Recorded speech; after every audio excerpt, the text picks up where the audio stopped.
السلام علیکم and good evening دوستو، بڑی اہم خبروں کے ساتھ آپ کے ساتھ حاضر ہو گیا ہوں۔ اللہ تعالیٰ نے شہباز شریف صاحب کو بال بچا لیا ہے اور عمرانڈوز نے ایک بندے کو اغوا کر لیا ہے، خود اپنے ایم این اے کو اغوا کر لیا ہے۔ ان باتوں پہ بات کرتے ہیں۔ سب سے پہلے تو آپ سے یہ ریکویسٹ یہی ہے کہ ان یوتھیوں کے جھوٹ کا مقابلہ کرنے کے لیے آپ مسلم لیگ نون کے جتنے چینل اس کے لیے کام کر رہے ہیں، نون لیگ کے لیے یا پاکستان کے لیے یا ان لوگوں کے شر سے آپ کو بتانے کے لیے، آپ فوری طور پہ جناب ان کو سبسکرائب کریں اور ان کو لائک کریں، شیئر کریں، واٹس ایپ گروپوں میں شیئر کریں، اور یہ سارا تاکہ ہم ان کے جھوٹ کا مقابلہ کر سکیں۔ جتنے زیادہ آپ شیئر کریں گے، سمجھو آپ جھوٹ کا، یوتھیوں کے جھوٹ کا مقابلہ کر رہے ہیں۔ آئیں جی، سب سے پہلی خبر جو تو یہ ہے، شہباز شریف صاحب بال بچ گئے۔ اس کا کیا مطلب ہے دوستو؟ شہباز شریف صاحب نے آج کہاں ہونا تھا؟ آج شہباز شریف صاحب نے ایران میں ایرانی صدر کے حلف کی تقریب میں شامل ہونا تھا۔ عین موقع پہ کل یہ خبریں چلی ہیں نا، انہوں نے تو اور الٹی سیدھی چلائی ہیں۔ مین خبر یہ چلا، کل شہباز شریف صاحب نے مسعود تو جو ایران کے صدر بنے ہیں ان کے اس میں شامل ہونا تھا، تو ISI نے منع کیا کہ نہ تسی اتھے نہ جاؤ، حالات ٹھیک نہیں ہیں۔ تو یہ اس وجہ سے آج جو ہے شہباز شریف صاحب عین موقع پہ انہوں نے انکار کر دیا اور ان کے حلف کے پروگرام میں یہ شریک نہیں ہوئے۔ یہ میں سمجھتا ہوں کہ شہباز شریف صاحب بال بچ گئے ہیں اور اللہ تعالیٰ نے ان کو بچا لیا ہے، ورنہ کچھ بھی ہو سکتا ہے دوستو، کچھ بھی ہو سکتا ہے۔ ٹھیک ہے، بالکل اسی گیسٹ ہاؤس میں شہباز شریف صاحب نے ٹھہرنا تھا جہاں پہ یہ اسماعیل ہانیہ جو شہید ہوئے ہیں، جن کے لیے ہم بہت سلام پیش کر رہے ہیں، انہوں نے وہاں پہ جناب ان کو شہید کر دیا گیا ہے اور بڑا ٹارگیٹڈ تھا۔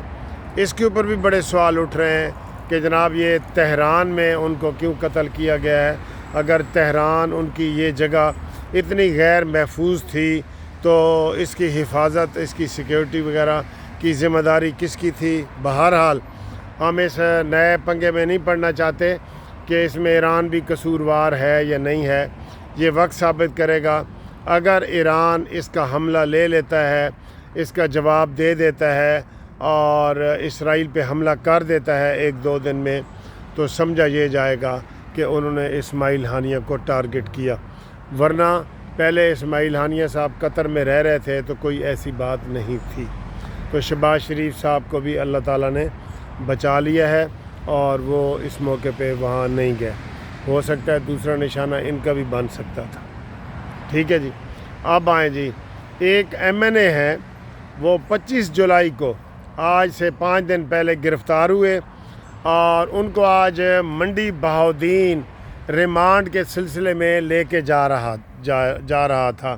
اس MNA کا نام ہے امتیاز چودھری۔ یہ منڈی بہاؤدین سے جناب یہ چودھری صاحب کو لے کے جا رہے تھے، پولیس کی حراست میں تھے کہ وہاں پہ فائرنگ کر کے ان کو پولیس کی حراست سے آزاد کروا لیا گیا ہے۔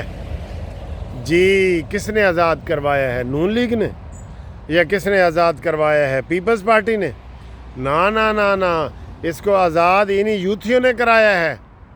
میں نے آپ کو اس دن بتایا تھا کہ 1 ہفتہ پہلے اڈیالہ جیل کی گیٹ کو ایک کار کے ذریعے توڑا گیا اور پلاننگ یہ کی جا رہی ہے کہ یہاں سے کسی بھی وقت عمران خان کو زندہ سلامت نکال کے، اغوا کر کے، بھگا کے KPK لے جائیں گے مراد سعید کے پاس، اور یہ باقی زندگی جو ہے نا وہاں یہ گزارے گا جو بھی اس کے حالات ہیں۔ تو میں نے تو پہلے بھی بہت پیشن گوئی کی تھی کہ عمران خان جب بھی بھاگے گا وہ KPK سے ہوتا ہوا افغانستان، اور افغانستان سے پھر انگلستان یا جدھر مرضی جائے۔ تو یہ ایک وقوع ہوا ہے MNA کا، اور اس کو اغوا کیا گیا ہے. اغوا نہیں کیا گیا، اس کو بھگا کے لے گئے ہیں یہ پی ٹی آئی والے. ٹھیک ہے، اسی طریقے سے یہ عمران خان کو بھی کسی وقت بھی بھگا کے لے جا سکتے ہیں. یہ بہت بڑی خبر ہے جو آپ کو دوسری بڑی خبر ہم قانونی ٹی وی چینل کے ذریعے دے رہے ہیں کہ امتیاز چودھری کو منڈی بہاؤدین سے ان کو ریمانڈ کے سلسلے میں وہ جا رہے تھے تو انہوں نے وہاں پہ وہ بچا لیا ہے. اب آئیں جی، ایک استعفیٰ ہوا ہے. استعفیٰ کیا ہوا ہے؟ استعفیٰ ہوا ہے یہ جو ہمارے ایف بی آر کے چیئرمین ہیں، اس کی بھی بڑی اہمیت ہے. پہلے ہم نے آپ کو بتایا کہ احسن اقبال صاحب بھی ایک وجہ سے استعفیٰ دے رہے ہیں کیونکہ وہاں ڈپٹی چیئرمین نے کہا ہے کہ ساری پلاننگ میں نے کر لی ہے تو جناب احسن اقبال صاحب یہاں پہ دستخط کر دو. تو احسن اقبال نے کہا جی کہ صدر منسٹر میں ہوں، میں کیسے دستخط کر دوں. تو اسی طریقے سے یہ جو ریٹائر ہوئے ہیں امجد زبیر ٹیوانا صاحب، ایف بی آر کے چیئرمین، بہت بڑی سیٹ ہے، بہت بڑی سیٹ ہے. تو ان کے بھی بڑے اختلافات تھے، تو انہوں نے ان کے اختلافات کو مد نظر رکھتے ہوئے 1 سال پہلے استعفیٰ دے دیا ہے. اور اس کی بھی آپ کو وجوہات بعد میں جب تفصیل سے ہمیں ملیں گی ہم آپ کو بتائیں گے. اس کے علاوہ آپ کو میں ایک بہت بڑی خبر بتا دوں کہ کرم ایجنسی جو ہے کے پی کے میں، وہاں پہ بڑی لڑائی آپ نے بھی سنی ہے. تو کوئی اس کو مختلف رنگ دے رہے ہیں. کوئی کہہ رہا ہے جناب یہ زمین کا تنازع تھا، کوئی کہہ رہا ہے کہ جناب یہ شیعہ سنی کا وہ مسئلہ تھا. تو کوئی اس کو کیا رنگ دے رہا ہے اور کوئی کیا رنگ دے رہا ہے. لیکن آج اگر زمین کا تنازع ہوتا نا تو محسن نقوی صاحب بیچ میں پڑھ کے ان کی صلح نہ کرواتے. تو محسن نقوی صاحب نے ان کی باقاعدہ دونوں گروپوں کو بلا کے صلح کرائی ہے. اور صلح کب کرائی ہے؟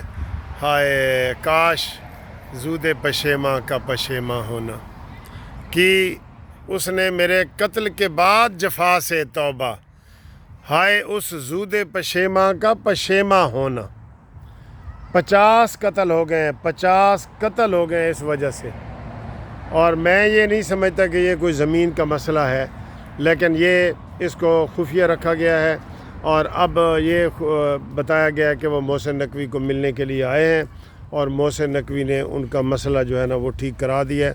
لیکن یہ جو خاندانی دشمنیاں ہوتی ہیں یہ دیر پا ہوتی ہیں اور یہ چلتی رہتی ہیں، یہ چلتی رہتی ہیں. یہ پارا چنار کے علاقے میں لوگوں کو ذبح کرتے ہوئے بھی انہوں نے دکھایا ہے کہ کس طریقے سے لوگ ایک دوسرے کو ذبح کر رہے ہیں. بہت افسوسناک واقعہ ہوا ہے یہ والا. ٹھیک ہے جی. اب اگلی خبر ہے اس کے ساتھ جڑی ہوئی کہ رؤوف حسن نے، اور جس کے اوپر خسرو نے حملہ کیا تھا، اس نے جناب عالی تسلیم کیا ہے کہ میرے انڈیا کے ساتھ تعلقات ہیں اور میں پی ٹی آئی کا پیڈ رکن ہوں اور میں ان کو جناب ساری سہولتیں دے رہا تھا. اور کہہ رہے ہیں کہ بہت بڑا اس سے جو ہے نا وہ پکڑا گیا ہے ایک سلسلہ کہ اس نے ایک اکاؤنٹ سے 11 لاکھ اکاؤنٹ یکدم جو ہے وہ چالو ہو جاتے تھے ایک کلک سے. ٹھیک ہے، چالو ہو جاتے تھے. تو یہ بہت بڑی خبر ہے جس کی وجہ سے عمران خان نے بھی یو ٹرن لیا ہے اور وہ فوج کو جناب ہیلو ہائی کرنا چاہ رہے ہیں. کہہ رہے ہیں بہت بڑا سکینڈل ہے جو یہ پکڑا گیا ہے اور جس کی عمران خان بھی اس کی زد میں آئیں گے، لازمی آئیں گے. عمران خان بھی اس کی زد میں آئیں گے، پی ٹی آئی بھی آئے گی اور سارے جو ہے یہ اس میں پکڑے جائیں گے. اور اس کا بڑے برے حالات ہیں. اس کو ابھی میں نے دیکھا جسمانی ریمانڈ پہ پیش کرنے کے لیے بلایا گیا تو وہ رؤوف حسن وہ لگ ہی نہیں تھا رہا جو پہلے رؤوف حسن آ کے گالم گلوچ کرتا تھا نا. تو اس وجہ سے بہرحال ان کے سمیع ابراہیم ہو یا رؤوف حسن ہو یا زلفی بخاری ہو، ان کے خسروں کے ساتھ بھی بڑیاں لڑائیاں جاری رہی ہیں اور یہ بھی ایک دوسرے کو لڑائی جھگڑے کرتے رہے ہیں. اب نہ جانے کون سی خبر ٹھیک ہے اور کون سی نہیں ٹھیک. بہرحال چینل کو سبسکرائب کرنے کا شکریہ. گروپ لائف انشورنس کے جو دوست انتظار میں تھے کہ ہم جناب کیس کریں گے، ان کے لیے ہم کہہ رہے ہیں کہ وہ لازمی اپنا شناختی کارڈ اور ریٹائرمنٹ کا لیٹر بھیجیں تاکہ ان کا کیس ہم کریں.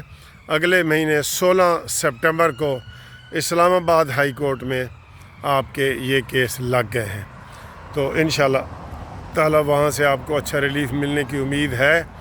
آپ بھی اس میں شامل ہونا چاہتے ہیں، کوئی بھی پاکستان کا ریٹائرڈ ملازم ہے وہ اس میں شامل ہو سکتا ہے، وہ ہمارے ساتھ رابطہ قائم کرے، اور جو واٹس اپ نمبر ہے 0300472572 اس کے اوپر رابطہ قائم کر کے ہمارے ساتھ اس کیس میں شامل ہو سکتے ہیں۔